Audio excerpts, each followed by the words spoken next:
Hi everyone, welcome back to my channel. In today's video, I'm continuing the series where I talk about feeder insects. I've done this for so many insects now: superworms, hornworms, waxworms, mealworms, earthworms, black soldier fly larvae, and now today we're going to be talking about Dubia roaches, which I don't know why I'm doing this one pretty much last, but I love Dubia roaches, one of my favorite feeder insects. Also, my dog wants some attention. This is Jackson, my dog. He's so cute.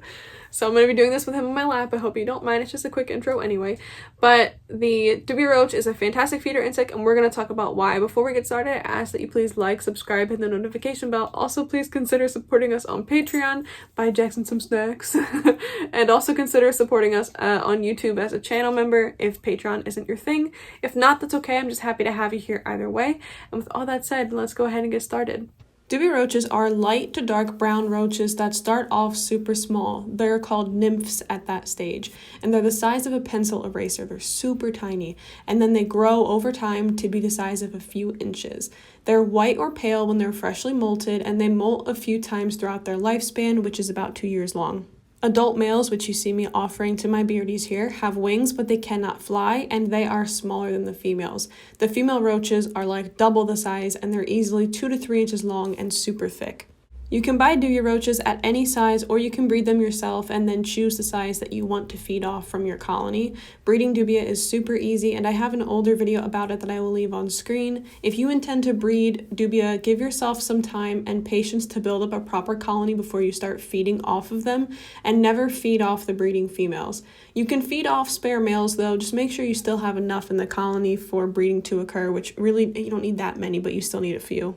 If you don't breed and you go the route of just buying Dubia instead, they'll often come in a plastic container with a bit of cardboard egg crate to climb on. You can keep Dubia in a plastic bin with egg crate for them to live on. I recommend leaving a lid off of the bin. Like, I use a really big storage tote container without the lid on it, and that is just to have increased ventilation. You can keep them in these Tupperware containers or these storage totes, whatever plastic container you choose to use, without a lid because they can't fly or climb the sides. Dubia roaches like it on the warmer side. I have an under tank heater underneath my colony that brings the ambient temperature up 10 degrees hotter than the room temperature, so they're usually around 80 to 85 degrees, and they really thrive at this temperature and really breed well at this temperature. Again, make sure that you keep a lid off the enclosure you house them in or provide good ventilation, otherwise the heat can get trapped in there and it can be too much. Unlike feeders like superworms, black soldier fly larvae, mealworms, waxworms, and hornworms, they don't pupate and they don't grow quickly, so there's no need to keep them cool to slow their maturation. You can gut load the Dubia with fresh foods. Gut loading is the process by which we offer nutritious foods to the feeders. We offer our reptiles so they can benefit from the nutrients. I offer the stems of leafy greens that my dragons get, which could be anything from escarole, endive, collard greens, mustard greens, turnip greens, all of the good, nutritious, calcium-filled leafy greens. So they get the stems of those. They also get oranges, bell pepper, broccoli stem, carrots, banana peel, and other fresh veggie scraps. Make sure you remove the uneaten foods or any that appear to be molding or spoiled. Dubia roaches can consume 3 times their weight in food, so they're super easy gut loaders.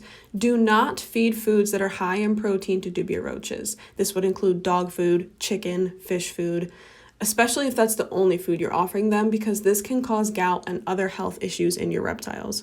Alright, now let's break down their nutrition facts. Now, just like with all other feeder insects, if you look at sources online, there's going to be some minor variation in the actual percentages, but for the most part, you can rely on all of those numbers. They're close enough. So, the moisture content is 65.6%, protein is 23.4%, fat is 7.2%, ash is 1.2%, fiber is 2.9%. And they have a calcium to phosphorus ratio of 700 milligrams of calcium to 2,600 milligrams of phosphorus. Now let's break all that down. They're a good source of protein with little fat. They aren't very fibrous, so they're easy to digest. They have a negative calcium to phosphorus ratio, but it's actually not as bad as some other feeder insects. For those unaware, phosphorus inhibits the reptile or amphibian's ability to absorb calcium, so if there's too much of it, we say it's a negative ratio. This is why we dust our insects in calcium to make up for the difference. So while Dubia roaches are not in the positive and they still need to be dusted in calcium, there are insects with worse ratios. All in all, when you look at all of these stats, the Dubia roach is a fantastic feeder insect nutritionally speaking.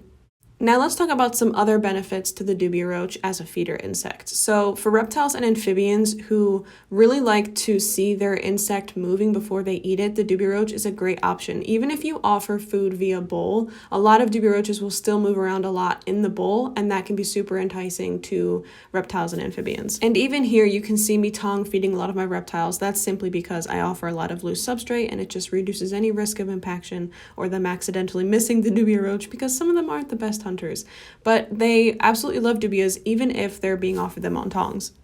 Some other benefits to Dubia roaches are that they don't stink like other feeder insects, like crickets, for example. They don't bite like crickets, for example. And they also don't escape easily, which I think is a huge one for a lot of people. I know that a lot of people either don't have access to Dubia roaches or they live with other people and the other people don't want them to have Dubia in the house because they're roaches.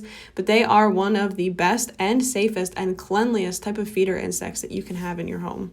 In fact, because they require warmer temperatures, they often won't survive in a household climate for very long. I once had 3 male dubia escape because I left the egg crate a little too close to the edge, and I found them all within 30 feet of the pet room upside down, just begging to return to their warm home.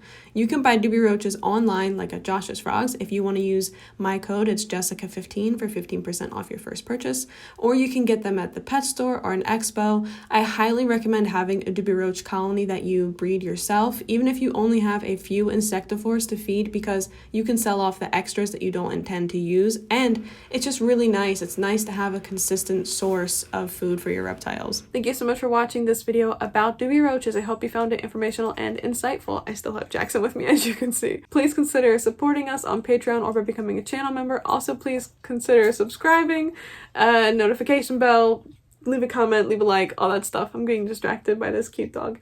And with that, I'll see you guys in the next one. You want to say bye? You want to say bye to them? Ready? 1, 2.